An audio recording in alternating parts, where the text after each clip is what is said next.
Bismillahirrahmanirrahim. Assalamualaikum warahmatullahi wabarakatuh. Alhamdulillahirrabbilalamin. Wassalatu wassalamu ala rasulillah. Senang sekali berjumpa kembali di channel Donditan dan Gerah Mualaf Jakarta. Insya Allah mudah-mudahan puasa kita semuanya dilancarkan dan dimudahkan ya. Amin ya rabbal alamin. Amin ya. Baik, di episode yang ketiga ini saya masih bersama dengan Syekh Ridho. Assalamualaikum Syekh. Waalaikumsalam Maulana. Tetap sehat Syekh ya. Alhamdulillah. Alhamdulillah. Nah, kita sudah melewati 2 episode. Kita sudah membicarakan pertama tentang agama, yang kedua tentang din dan milah, dan sekarang kita mau bicara tentang Quran, Syekh. Nah, betul. Ya, insya Allah ya. Baik, kita semua sebagai umat Islam, kita berpegang dan berlandaskan kepada Quran ya, Syekh. Nah, kira-kira apa sih fungsinya Quran, apa isinya Quran, apa yang harus kita ketahui dari Quran, Syekh? Silakan, Syekh, tanpa buang waktu, Syekh. Ya, bismillah walhamdulillah wassalatu wassalamu ala rasulillah amma ba'. Al-Quran dianggap sumber nomor 1 agama kita. Al-Quran dianggap kata Allah. Stop sedikit. Firman Allah. Stop sedikit. Stop. Ya. Banyak yang akan menstopkan saya. Ya. Kata Allah atau diciptakan Allah. Itu masalah itu muncul apa ya saudara saya? Muncul kapan? Sudah lama ya? Di dinasti Abbasi pada saat Khalifah Al-Ma'mun. Khalifah Al-Ma'mun anak Harun Al-Rashid. Harun Al-Rashid yang paling terkenal.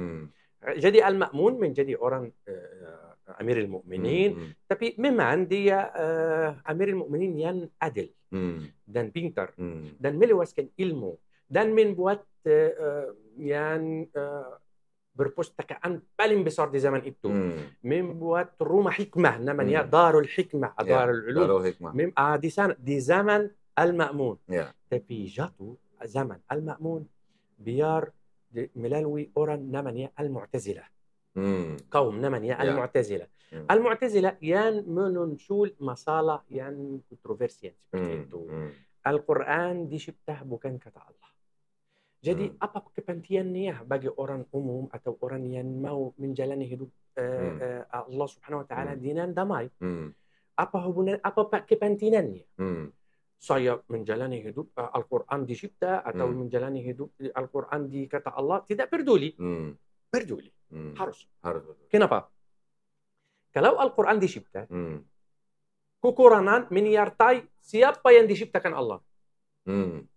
Jadi kalau kita menanggap Al-Quran dicipta Allah, jadi dia apa? Kekurangan menyertai dia. Mohon maaf, Syekh. Silahkan. Kalau yang saya bilang dicipta, artinya Quran itu disebut makhluk. Makhluk. Jadi permasalahannya adalah Quran itu makhluk atau ghairu makhluk? Makhluk atau kata Allah. Itu intinya. Itu masalah saat itu. Ya. Makhluk atau kata Allah. Ya, kata Allah maksudnya bukan makhluk kan? Bukan makhluk. Ya. Jadi kalau makhluk, setiap makhluk ciri khasnya kekurangan. Jadi kalau kekurangan itu undang-undang kekurangannya terkait sama Al-Quran, bagaimana? Yang berdiri dan membela akidah itu Al-Imam Ahmad ibn Hanbal yang mempunyai Al-Mazhab nomor 4. Di zamannya dia yang berdiri, mendiskusi, memahami gini, mentukar pikiran biar Al-Mu'tazilah stop. Bukan Al-Mu'tazilah hanya di zaman itu, tapi nama aliran juga namanya Al-Jahmiyah. Jadi Al-Mu'tazilah dan Al-Jahmiyah duanya bertabrak sama Imam Ahmad ibn Hanbal di zaman Al-Khalifah Al-Ma'mun. Apa dia makhluk atau tidak makhluk? Makhluk tidak mungkin menjadi makhluk. Kenapa? Karena kalau makhluk, ya kekurangannya menyertai setiap sesuatu yang diciptakan, yang makhluk. Jadi tidak mungkin. Gak usah kita masuk detail. Tapi yang paling penting kita, Al-Quran adalah kata Allah. Jadi kalamullah. Kalamullah. Terus? Yang diturun atas Muhammad, yang dianggap dasar, fondasi agama Al-Islam. Jadi ada yang merugikan sejarah Nabi Muhammad, ada yang merugikan sejarah Al-Quran. Nomor 1, contoh, itu bukan Al-Quran. Kenapa ya Pak? Karena bilang di awal surat Al-Baqarah, Alif Lam Mim, dzalika Al-Kitab, bukan Al-Quran. Hanya karena kata Alkitab, bukan kata Al-Quran. Iya. Jadi Allah saat min kinalkan bukunya disebutkan buku, bukan Al-Quran. Jadi Al-Quran itu ya dia mencari lubang. Wah, mereka mencari lubang, dia tidak mau memusuh Islam. Mereka betul memusuh Islam. Tapi kalau dia memahami bahasa Arab akan paham. Bahasa Arab bukan cipta saya, bukan cipta Anda. Bahasa Arab tatanya dimiliki semuanya ulama. Dan kamu bisa masuk dan mempelajari bahasa Arab. Tatanya bagaimana? Mungkin saya bohong. Mentafsirkan kata buku. Buku artinya apa? Itu bukti bahwa ini Al-Quran turun dari Allah Subhanahu wa Ta'ala. Deskripsinya dengan menyebutkan kata buku. Bukti bahwa itu dari Allah. Kenapa? Gimana? Saat Allah Subhanahu wa Ta'ala menyebutkan agama Musa, disebutkan apa? Buku. Kitab. Jadi Nabi Musa dan Nabi Isa dan Zabur Nabi Daud. Wa atayna, Allah berfirman, wa atayna Daud Zabura. Jadi ada 4. Al-Quran, Al-Yahudi, Al-Taurat, Al-Injil, Zabur Nabi Daud. Semuanya disebut apa? Kitab. Jadi mereka dipanggil apa? Ahlu kitab. Ahlu kitab. Taib, tafsir atau arti kata kitab dalam bahasa Arab yang memuat ajar-ajaran Tuhan dan undang-undang Allah Subhanahu wa Ta'ala. Buku pada umum. Baik Musa, baik Isa, baik Zabur Daud. Semuanya disebut apa? Buku. Kitab. Buku. Karena diisi apa? Diisi ajar-ajaran Tuhan dan undang-undang Allah Subhanahu wa Ta'ala. Semua. Ajar-ajaran khusus di zaman Musa, di zamannya, waktunya, kondisinya, suasananya. Itu zaman. Itu dinama apa? Buku. Nanti dipanggil apa? Taurat. Nanti dipanggil Injil. Nanti dipanggil Zabur. Nanti dipanggil Islam. Itu bukti dari awal bahwa Al-Quran ini, Al-Quran turun dari Tuhan yang menurun buku atas Musa, yang menurun buku atas buku Isa, atas bukti. Karena tidak dibilang alif lam mim dzalikal Qur'anu la raiba fi. Tidak. Tidak. Buku. Itu artinya buku di bahasa Arab. Tapi artinya Al-Quran. Kenapa? Al-Quran di bahasa artinya yang berkumpul dan bergabung. Berkumpul dan bergabung. Apa yang berkumpul dan bergabung? Ayat-ayat, surat-surat. Dan bergabung. Saling bergabung. Saling terkait. Ciri khas. Al-Quran. Jadi itu sebab dipanggil Quran dengan bahasa Arab. Saat itu turun, orang Arab saat itu pintar di bahasa. Paham kata arti bergabung dan berkumpul. Jadi mereka tidak bertanya apa Al-Quran itu. Artinya apa? Mereka paham. Al-Quran artinya sesuatu yang diisi dan mengumpul dan bergabung. Mereka paham. Karena kata Al-Quran digunakan di segala hidup orang Arab saat itu. Sebelum menjadi Quran. Sebelum menjadi kata diturun dari Allah Subhanahu wa Ta'ala atas Muhammad, kata Al-Quran digunakan di hidupnya. Kalau orang Arab bilang an-naqah quri'at atau Quran, artinya apa? Naqah itu tidak pernah dihamil. Artinya kandungnya tidak bisa dikumpul atau digabung. Contoh. Jadi dia tidak pernah hamil. Artinya apa? Quran. Artinya apa? Artinya tidak berkumpul, tidak bergabung, bayi. Jadi kata Quran digunakan sebelum menjadi kata Al-Quran. Jadi itu Al-Quran dikenal Al-Quran, disebut Al-Quran karena ciri khasnya mengumpul ayat-ayat dan bergabung ayat sama satu sama lain. Itu kata Al-Quran. disebut dalam ayat banyak di dalam Al-Quran. Wa Qur'anan Arabiyyan anzalnahu wa Qur'anan farraqnahu lituqra'ahu 'ala an-nasi 'ala muktin. Disebut banyak kata Al-Quran dalam Al-Quran. Disebut lagi mushaf. Ya. Disebut lagi mushaf. Ya. Mushaf itu berarti sudah berbentuk seperti Allah yang kita pegang ya. Betul. Okay. Baru disebut mushaf kapan? pada zaman Abu Bakar, saat Abu Bakar menkumpul Al-Quran, kita akan sejarah, nanti akan episodenya, nanti insya Allah akan mensejarahkan sejarah Al-Quran. Jadi saat Abu Bakar menkumpul Al-Quran dari suhuf itu artinya lembaran. Jadi menkumpul dari lembaran dari sahabat ini menjadi apa? Mushaf. Menjadi mushaf. Jadi ada kitab, ada buku, ada Quran, ada suhuf. Apa yang diisi dalam Al-Quran? Bismillahirrahmanirrahim. Allah berfirman, "Dzalikal kitabu la raiba fihi hudan lil muttaqin." Artinya di dalamnya apa? Tidak ada keraguan. Iya, di dalamnya apa? Petunjuk. Dzalikal kitabu la raiba fihi. Tidak ada keraguan. Fi artinya apa? Intinya di dalamnya apa? Petunjuk. Fihi huda.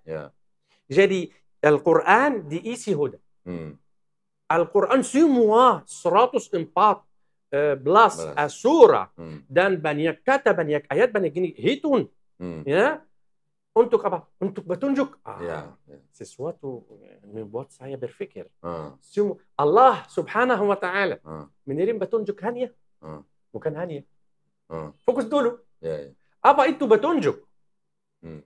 Kamu berpikir petunjuk itu saya menjadi orang lemah, orang lembut, orang suka damai, masuk masjid dan keluar, suara saya indah, lembut, gini. Itu kamu berpikir bahwa itu petunjuk yang Allah mengirim Al-Quran dan mengutus Muhammad karena dia. Bukan. Jadi seperti apa sih? Jadi seperti apa? Petunjuk adalah menjalani jalan yang menuntun seseorang memaju petunjuknya. Bisa diulang sih sebenarnya? Lagi. Saya mengulangi lagi. Menjalani atau mengikut jalan atau itu jalan. Petunjuk itu adalah jalan yang menuntun seseorang menuju petunjuknya. Oh, tujuannya, mencapai tujuannya. Mencapai tujuannya. Itu mudah? Itu sepele? Bukan. Bagaimana? Karena kamu berpikir bahwa itu cuma di dalam ritual al-masjid, di dalam ritual doa, di dalam ritual wudu, di dalam ritual haid, di dalam... Enggak. Saya mau nikah. Ada jalan terbaik di mana? Di petunjuk. Saya mau menjadi kaya. Ada jalan terbaik dan terdekat dan termurah dan gini di mana? Al-Quran. Petunjuk. Saya mau menjadi jabatan. Segala aktivitas manusia yang manusia menginginkan, ada jalan yang terbaik melalui petunjuk itu. Petunjuk. Karena petunjuk dua bagian. Jadi kita definisi petunjuk. Petunjuk adalah apa? Adalah jalan yang mencapai tujuan yang terbaik. Artinya terbaik. Tidak ada yang lebih baik daripada dia. Buktinya bagaimana? Kita setiap sholat mensebutkan bahwa Al-Quran itu adalah apa? Ihdinas siratal mustaqim. Oh, jadi yang dimaksud dengan ihdinas siratal mustaqim itu adanya di dalam Quran. Petunjuk. Itu petunjuk. Contoh, saya mau ke studio. Sebelumnya saya menggunakan jalan dari kanan. Anda mengarahkan saya, lah, jalan kiri lebih bagus. Jadi itu petunjuk. Betul petunjuk. Tapi itu petunjuk apa? Bimbingan. Bukan pertolongan. Karena petunjuk dua cabang. Petunjuk itu dua cabang. Petunjuk bimbing, mengarahkan, dan petunjuk pertolongan. Petunjuk bimbing udah disebut dalam Al-Quran. Baik kamu ikut menjadi orang iman, orang Islam. Kamu tidak ikut terserah kamu, tapi petunjuk ada. Tapi petunjuk pertolongan ada syarat. Seperti apa petunjuk pertolongan? Saya mau ke studio Anda. Meminta orang dari jalan. Maaf, saya mau ke studio Mr. Fulan, si Fulan. Mau ke sana. Dia bilang, oh, sepertinya kamu Syekh Ridha dari Mesir. Ya, naik di belakang motor saya dan saya akan mensampaikan kamu ke sana. Itu petunjuk apa? Pertolongan. Bukan petunjuk PMB. mengarahkan. Ya, jambatan ini kanan kiri itu macam petunjuk. Tapi petunjuk pertolongan ya itu yang mensampaikan, menambilkan kamu dan mensampai ke tujuan kamu. Itu arti. Jadi petunjuk itu bukan biasa. Petunjuk itu bukan yang kamu berpikir atau orang pemirsa yang memikir di ritual di masjid seperti itu. Paling penting kita paham Al-Quran diisi petunjuk. Dzalikal kitabu la raiba fihi hudan.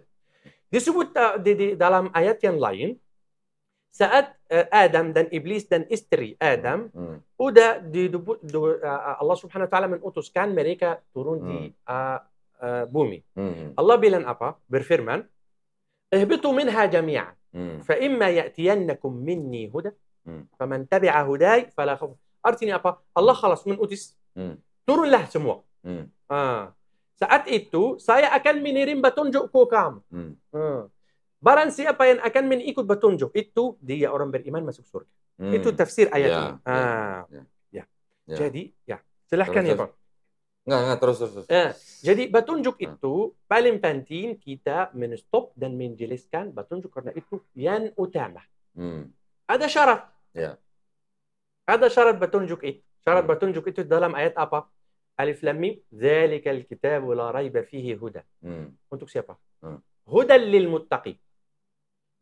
Harus saya menjadi muttaqin dulu. Nanti kita akan membahas episode yang nanti tentang al-muttaqin, definisi, sifat mereka, ciri khas mereka, ciri hidup mereka, bagaimana. Yang sekarang kita mendeskripsi apa itu Al-Quran, apa itu kitab, apa itu mushaf, apa itu diisi apa, Al-Quran itu kata atau diciptakan atau makhluk, seperti itu. Ya, silahkan kalau kamu ada berkomentar atau ini saya pengen mundur sedikit ya. Silahkan. Ya, tadi kan kita bicara ada Taurat, ada Injil. Nah, ini ada yang namanya kitab orang Yahudi. Ini kitab orang Yahudi. Namanya Tanakh. Di dalamnya memang ada kata-kata Taurat. Kemudian ada kata-kata Mazmur atau Zabur. Nah, menurut Syekh, apakah ini yang dimaksud Taurat dan Zabur di dalam Quran? Yang disebut dalam Al-Quran? Tidak. Apakah ini? Itu cara, itu episode lagi. Kita akan mendeskripsi bagaimana Allah Subhanahu wa taala menjaga kebersihan atau kesatuan Al-Quran dari keturunannya sampai zaman sekarang. Karena Allah menyebutkan berfirman, "Inna nahnu nazzalna dzikra wa inna lahu lahafiz." Allah yang akan menjaga. Menurunkan dan menjaganya. Ya, betul. Tapi saya penasaran nih. Ya, silahkan. Menurut pandangan silahkan. Ridho, kitabnya atau Bible-nya orang Yahudi dan Bible-nya orang Kristen, apakah ini yang dimaksud dengan Taurat, Zabur, Injil yang disebut dalam Quran? Anda lebih memahami tentang ini dan sejarah bagaimana buku ini dimunculkan. Anda yang lebih bisa jawab. Tapi di menurut saya, mereka ini dirubah karena ini ditulis saat abad 3 atau abad 4 sesudah kematian Nabi Isa. Nabi Isa. Yang Nasrani. Tapi yang info yang lebih baik pada Anda. Silahkan.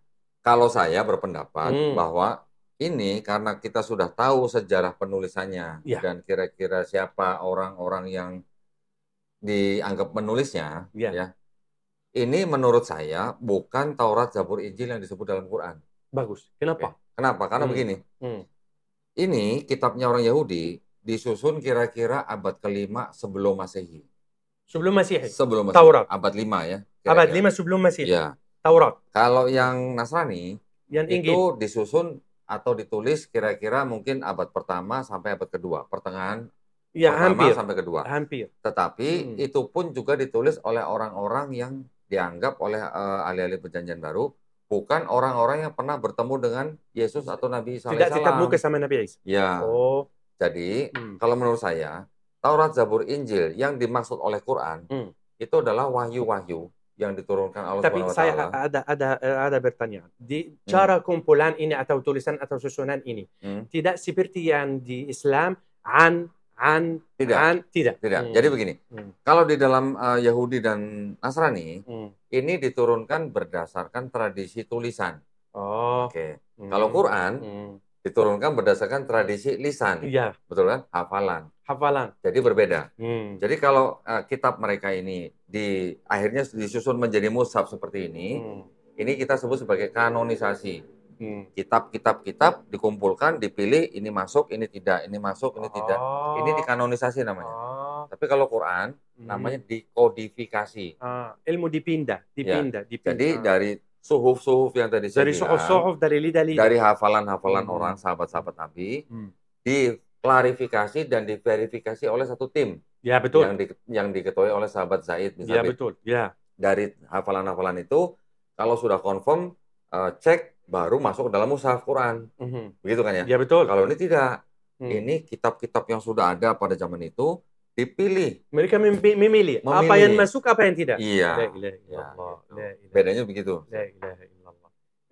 Jadi ini bukan yang disebut dalam Al-Quran. Menurut saya ini bukan Taurat, Zabur, Injil yang disebut dalam Quran. Saya setuju. Jadi menurut saya tadi, Taurat, Zabur, Injil yang disebut dalam Quran itu adalah wahyu-wahyu yang diturunkan Allah Subhanahu wa taala kepada nabi dan rasulnya untuk Bani Israel pada zaman itu. Betul.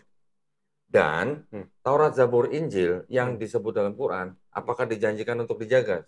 Ya. Tidak kan ya? Tidak. Nah, cuma Al-Quran. Karena tidak, makanya inilah bukan Taurat, Zabur, Injil yang dimaksud. Iya. Nabi-nabi atau rasul yang dimaksud dalam Quran itu, yang menerima Taurat, Zabur, Injil, itu tidak secara spesifik bisa dibuktikan yang menulis ini. Begitu. Yang menulis ini bukan nabi dan rasul yang menerima risalah tadi. Bukan pengganti nabi atau rasul atau sahabatnya juga. Mungkin lebih jauh. Mungkin pengikutnya. Pengikutnya, tapi sudah cukup lama. Setelah nabi itu tidak ada. 200 hampir. 200 bisa lebih. Kalau yang kitab ada 5 kitab Musa di dalam kitabnya orang Yahudi dan Kristen. 5. Yang disebut dengan Taurat.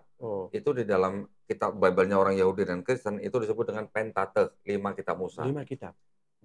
Kejadian, Keluaran, Imamat, Bilangan, Ulangan. Ya. Nah, ini semua menurut tradisi orang Yahudi memang ditulis oleh Musa. Ya.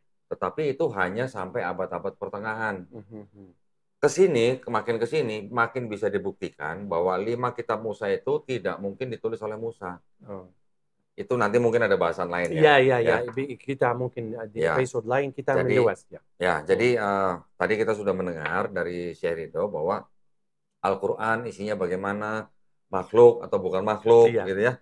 Dan itu adalah merupakan petunjuk bagi umat manusia. Sekarang tadi saya hanya menambahkan sedikit. Nah, nanti kita akan bahas lagi di episode-episode berikutnya. Insya Allah, silahkan. Alhamdulillah, terima kasih banyak para pemirsa. Mudah-mudahan obrolan kita yang singkat ini bermanfaat. Amin. Dan kami berdoa juga mudah-mudahan puasa kita dimudahkan Allah Subhanahu wa taala ya. Nah, untuk para pemirsa yang ingin membantu perjuangan dakwah kami, dipersilakan mengirimkan ke BSI nomor 111889988 atas nama YPM Matawi Jakarta, dan konfirmasi bisa ke nomor handphone 0813 9883 7007. Barakallahu fikum, semoga partisipasi para pemirsa diterima di sisi Allah Subhanahu wa taala sebagai amal jariah. Terima kasih banyak, saya tutup ya. Silahkan. Wabillahi taufiq wal hidayah. Wassalamualaikum warahmatullahi wabarakatuh.